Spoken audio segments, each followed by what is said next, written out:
What's up, Commanders family? Welcome back to Commanders HQ, where we bring you every twist, turn, and breaking headline about our burgundy and gold. And let me tell you something right now. This team is on a mission. From the front office to the coaching staff to the players grinding every day, the Washington Commanders are working to perfect their craft, sharpen their edges, and bring the city the kind of results it's been waiting far too long for. Before we dive into today's story, do me a favor. Hit that like button right now. It really helps the channel grow and make sure every Commanders fan out there stays connected to this journey. And of course, don't forget to subscribe so you never miss the news, the rumors, and the insider breakdowns we bring you here daily. Now, let's get into it. And folks, I've got to be real with you. We've got a problem brewing in Washington. The preseason is supposed to be about fine-tuning, testing depth, and getting young players ready for the grind of the NFL. But for Washington, the first two preseason games against the Patriots and the Ravens revealed something troubling: depth issues that can't be ignored. The Commanders were outscored 78-21 across those matchups when the starters weren't on the field. And while the preseason isn't always the best measure of a team's true ability, it absolutely is a measure of depth. And that's where the cracks start to show. Running back, solid depth. Offensive line, surprisingly sturdy considering the injuries last year. Safety and cornerback rooms, they're holding their own. But one area stood out like a sore thumb: linebacker. Commanders Nation, let's break it down. Last season, Frankie Luvo played 98% of defensive snaps. Bobby Wagner, 99%. Think about that. Nearly every single defensive snap, those two were on the field. And that's a huge reason why Washington's defense became one of the most feared units in football. But here's the scary part. What happens if one of them misses time? Because behind Wagner and Luvo, the drop-off isn't just noticeable, it's massive. We're talking about going from all-pro caliber production to uncertainty. Dante Fowler Jr. was listed as the third linebacker last year, but let's be honest, he's an edge rusher, not a true linebacker. The actual backups? Jordan Magee and sixth-round rookie Kane Medrano. Behind them, you've got Com Arnold, Ale Cajo, and Duke Riley battling for a roster spot. On paper, that doesn't inspire much confidence. And on the field, it looks even shakier. Magee has tools, no doubt. He's active, he hustles, he's physical, but the tape shows he's often running into the wrong gaps or taking poor angles.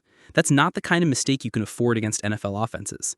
Medrano? He looks raw. His athleticism flashes, but too often he's running around lost, not even close to where the play develops. Against run-heavy teams like the 49ers or Eagles, that kind of inexperience could be fatal. Arnold and Cajo, they've looked more comfortable, but let's be real. They've been playing against guys at the bottom of depth charts.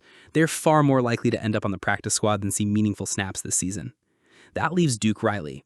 He joined the team late, but already looks like the most reliable option behind Wagner and Luvo. He's a veteran, he's experienced, and if one of the starters goes down early, he might be the guy who steps up. But even then, you can feel the uncertainty. Fans love to talk about quarterbacks, wide receivers, and pass rushers. But here's the truth. Losing Wagner or Luvo would be just as devastating as losing Jaden Daniels. I know that sounds crazy, but hear me out. If Daniels went down, you still have Marcus Mariota. He's not the offensive rookie of the year, but he's steady, experienced, and capable of managing games. You could still win with him. But if Wagner or Luvo go down, there's no real safety net. The linebacker core is the glue of Dan Quinn's defense. It's about leadership, communication, and setting the tone at the line of scrimmage. Without that, the whole structure wobbles, and against NFC powerhouses, that's a recipe for disaster. And as if that wasn't enough, Commanders fans, we've got to talk about another brewing issue: the kicker position. For years, Washington has struggled to find stability there. Austin Siebert flashed last season before an injury, Zane Gonzalez stepped in but never inspired total confidence. So GM Peters made a bold move. When the Colts released Matt Gay, he pounced, gave him the most guaranteed money for a kicker on a one-year deal in NFL history. That's a statement. But so far, their results are shaky. Gates' preseason hasn't been encouraging. His kickoffs have been inconsistent, and his accuracy from long range, the exact concern fans had when he arrived, hasn't looked sharp. He missed another long attempt against Baltimore in the preseason finale. Yes, he nailed the 47-yarder, but the inconsistency is raising eyebrows. Last season, the Commanders won a lot of close games, the kind of games where a single kick can decide the outcome. And when you're a team looking to take the next step from contender to champion, that margin gets even thinner. If Gay can't deliver when it matters, it could cost Washington dearly. NFL kickers live under constant pressure, and their job security is one of the lowest in the league. Peters and Quinn have publicly stood by Gay, but let's be real. If he falters in big moments early, that patience won't last long. And that brings us to the big picture. Peters has been aggressive, fearless, and calculated all offseason. He brought in Deebo Samuel, he traded for Laramie Tunsil, he's rebuilt this roster into a true powerhouse. But linebacker depth and the kicker spot, those might be the two areas where Peters underestimated the risk. And if Washington stumbles because of either, you can bet critics will circle back to this offseason and call it his one blind spot. Every preseason, fans are reminded of something important. What happens in those exhibition games is about more than wins or losses. It's about reading between the lines. Who plays? Who sits? Who's trusted? Who's fighting for their football lives in the fourth quarter? By the time you reach the last preseason game, coaches have already seen enough. If you're not on the field, it usually means one of two things. You're either a cornerstone starter, or you're a rookie who's earned a role so secure that the team won't risk you in meaningless snaps. That's exactly what just happened with Jalen Lane and Ja'Cory Bill Hrosky-Merritt. Both sat out the preseason finale against the Baltimore Ravens. And that, Commanders fans, speaks volumes. Nobody was shocked to see Jaden Daniels, Bobby Wagner, or Marshawn Lattimore sit out. Those guys are the backbone of this team. But for two rookies, one drafted in the 4th round, the other in the 7th, to be given the same treatment, that's not normal. That's not just precautionary. That's the Commanders saying loud and clear, we've already seen enough. These two young men have earned their place. They're going to be key contributors in 2025. Let's start with Ja'Cory Hrosky-Merritt. When the Commanders traded Brian Robinson Jr. to the 49ers, a lot of fans wondered, what does that mean for our backfield depth? Well, the answer is right in front of us. Hrosky-Merritt has stepped up in a huge way this offseason. Yes, he's been dealing with a minor shoulder issue, but the staff has seen everything they needed to. His burst, his physicality, his patience behind the line, all of it screams NFL ready. And what makes him so exciting is that he doesn't look like just a depth piece. He looks like someone who can carve out real touches in Cliff Kingsbury's offense. He runs with purpose. He plays with chip on his shoulder energy. And in a league where running backs are constantly fighting to prove their value, Hrosky-Merritt is already showing he belongs.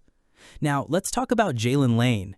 This wide receiver room is crowded. Terry McLaurin is the leader, Deebo Samuel is the new star, Jahan Dotson is still in the mix, veterans like Michael Gallup and KJ Osborne are trying to carve out roles, and Luke McCaffrey, the rookie with the famous last name, came in with plenty of hype.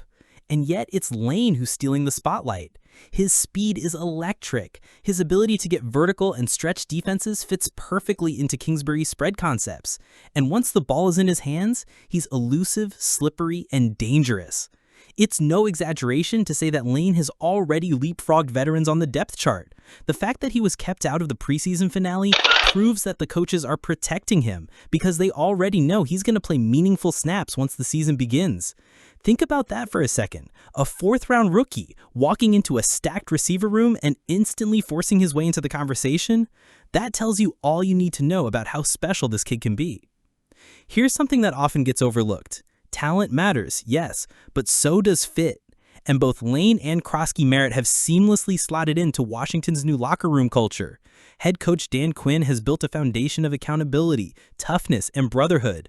Veterans respect it, young guys embrace it, and these two rookies have stepped right in, not just producing on the field, but buying into the culture. That might be the most encouraging sign of all, because talent without buy-in, that fizzles fast. But talent with buy-in, that's how you build long-term pieces for a championship roster. Now, let's pump the brakes for just a second. These guys are rookies. The NFL is unforgiving. Sometimes young players flash in the summer, but fade when the real bullets start flying. But here's the thing. Lane and Hrosky-Merritt don't look like camp darlings. They look like real contributors, players who understand the speed of the NFL, players who aren't overwhelmed by the moment, players who are only going to grow as the season goes on. That's why it's so hard not to get excited. That's why fans are buzzing. And that's why when Washington made the decision to hold them out of that final preseason game, it sent a message. We trust you, we need you, and we're ready to roll with you. Let's zoom out. Washington's rebuild under Adam Peters and Dan Quinn hasn't just been about adding star power, though they've certainly done that. It's been about finding value, steals in the draft, players who can outperform their draft slot, guys who play bigger than their scouting report said they would. And Lane and Krosky Merritt are the perfect example of that philosophy working. A 4th rounder and a 7th rounder aren't supposed to move the needle this much this fast, but that's exactly what's happening, and it's a credit to both the front office for finding them and the coaching staff for developing them. So here's the reality, Commanders fans. Washington is loaded at the top. You've got a superstar quarterback in Jaden Daniels, elite linebackers in Wagner and Luvu, a rebuilt offensive line, and explosive new weapons on offense. The starters can go toe-to-toe with anyone. But football is a war of attrition. Depth matters. Injuries happen. And right now, at linebacker and kicker, Washington's margin for error feels razor thin. Now, I want to hear from you. Do you think Adam Peters made a mistake by not adding more proven depth at linebacker? Are you worried about Matt Gay's preseason struggles, or do you think he'll settle in once the regular season begins? And most importantly, if Wagner or Luvu miss time, do you trust guys like Jordan Mage or Duke Riley to step up? Drop your thoughts in the comments below. I'll be reading every single one, and as always, we'll feature the best takes in future videos. And before you go, don't forget, hit that like button, subscribe to Commanders HQ, and turn on notifications so you never miss an update as we track this team's journey through what promises to be another unforgettable season. The Commanders are built to win big, but the little cracks, linebacker depth in the kicking game, might be the difference between a Super Bowl parade and another season of what if. Commanders Nation, buckle up. The ride's about to get real.